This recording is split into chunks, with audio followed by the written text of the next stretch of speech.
Hello and welcome to Retro Reviews, my channel where I review my favorite retro video games of all time, as well as some modern releases I have recently finished. And today I want to talk about my favorite RPG of all time, and a game that came out not too many years ago, and that is Disco Elysium, the Final Cut. Now I had heard about this game when it originally launched, and it was a PC exclusive, and since I didn't really game on PC at that time, I kind of passed it up, but I saw that it was getting rave reviews, and I thought it looked intriguing, so I watched some reviews, I read some articles about it, and I thought it was something that I wanted to keep on my radar in case they ported it over to consoles, because it looked pretty fascinating. I just recently gotten into more hardcore RPGs. I liked the idea of the isometric RPGs, especially like the old Fallout games. I thought they looked fantastic, but I'd never really broken into the genre. I'd played plenty of other RPGs, role-playing or action RPGs, but I hadn't gotten into the isometric genre at all. And so when they finally announced that Disco Elysium was getting an update with a console port known as the Final Cut, with this time with full voice acting and a plethora of other new additions, I was pretty excited. In fact, it launched at $40, but it was like $8 off if you pre-ordered it, if you got it right at launch. So I was like, you know what, I'm gonna go for it, because this time around the reviews came in, they were even better. I think with the addition of the voice acting specifically, it really elevated the already fantastic game and gave it a lot more depth. And so I saw 10 out of 10s across the board from so many review sites. I was really excited about this game. And I didn't really know what I was getting into until I booted it up for the first time. You play as this absolutely drunkard investigator that is tasked with investigating a murder that happened in this dreary little town. And you can tell right away, the game opens up with you as this detective in this little hotel room, and it is absolutely trashed. He's in his underwear, he's got stuff hanging from the fan, he's got like the lights off, you can tell that he's hungover. It's very apparent that you are not the cream of the crop, so it were.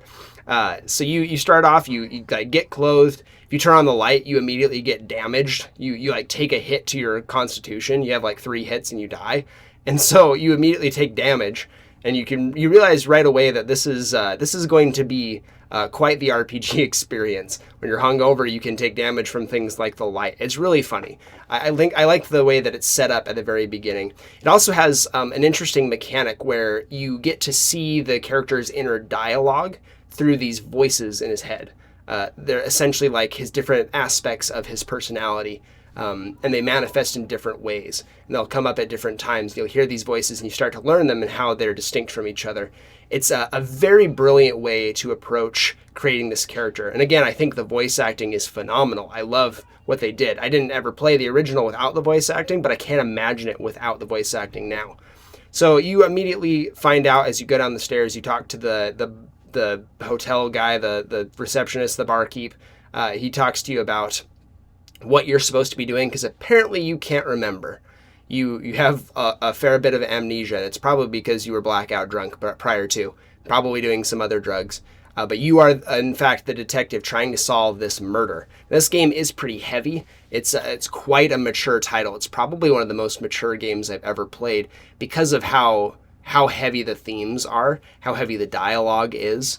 It's pretty dark overall. This game is something really special in a lot of ways, but it is not for the light of heart for sure. This is a very mature title. I wasn't quite prepared for it, but once I started to get into it and learn the mechanics of the game, I found an incredibly deep story that I really, really cared about and wanted to see through to the end. And that's what this game does best. It crafts a brilliant story from start to finish. There's so much nuance in this game. From every character you talk to, you can discern something new about the town, about the people in the town. You can find out all sorts of mysteries. Little side quests can lead to crazy mysteries by the end of the game. You can find so much out by just going around and talking to people, which is good because that's pretty much what this game is. I was expecting to have some combat elements, some other things, but no, it's mostly going around and talking to people. And that might sound boring, but it actually is so thrilling at times. You can go around and you talk to people, and as you unlock different dialogue branches and branching paths, you can get these little dice roll conversation topics, and they'll be color-coded to certain things. Certain color-coded topics, if you try them out once, you can try them again later if you fail, after you've boosted the associated score. This is a classic isometric RPG, so you're leveling up certain stats and aspects of yourself, and as you boost them, you have better chances of succeeding. So this is essentially like speech checking an entire game, but the speech checks come in various different degrees. So you have some that are tied to what you would think normally like charisma for your speech checks. Some of them are physical ones. If you want to like try and overcome someone physically, you have to have a certain physical attribute. You can do things like deception. You can do all sorts of stuff, and they're all color coded to show you what kind of check it is. Some checks you only get one shot at, and if you fail it, you don't ever get to try it again. And what I love about this game is that every choice that you make has a consequence. You can ultimately decide a lot of things about how a character's story progresses through the entire game, a side character's story, by a certain couple dialogue choices. It's actually pretty harrowing when you think about it, what you can do to another character in this game just by talking to them. The more you engage with certain characters, the more that you impact their storyline going forward. I won't spoil this game and its stories. I'll give you maybe minor spoilers, but nothing that is going to impact your enjoyment of the game. It probably won't make sense out of context and will still be rewarding when you get to that point. I want everyone to experience this game that wants to try it out. I want you to really experience it the way that I did.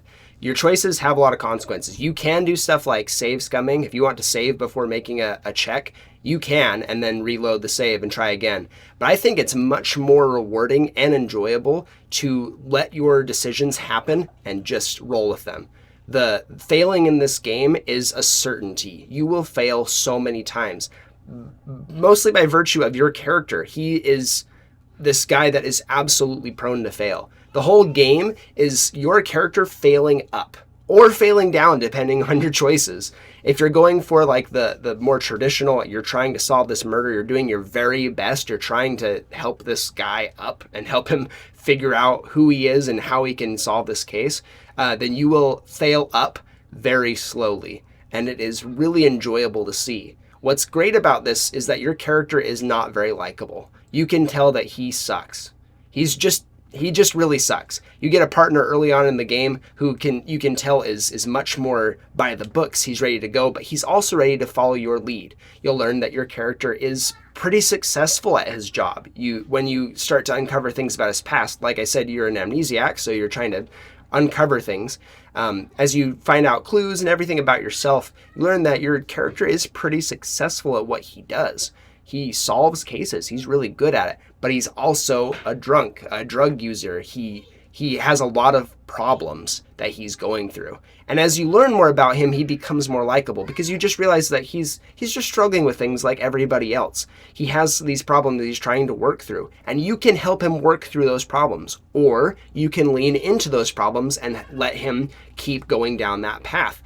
Whatever you choose, you will be rewarded with a lot of character development, which is really cool. The game is not so black and white most of the time. It is almost always in the gray area. The more you play, you'll realize there are a lot of choices that if you make this choice, it affects this person negatively, or vice versa, or it does a string of things that affect a lot of different characters. Your choices aren't just going to be good or bad. I think the way that they've crafted these branching story paths is absolutely immaculate. I've never seen such incredible storytelling done in an RPG. I don't think that anyone's been able to top this since this game has come out, and I don't think anyone has done something so incredible before that game as well. I think it's something that really needs to be experienced to fully understand what I'm talking about. But this game is really fun. It has a ton of content, has so much to do.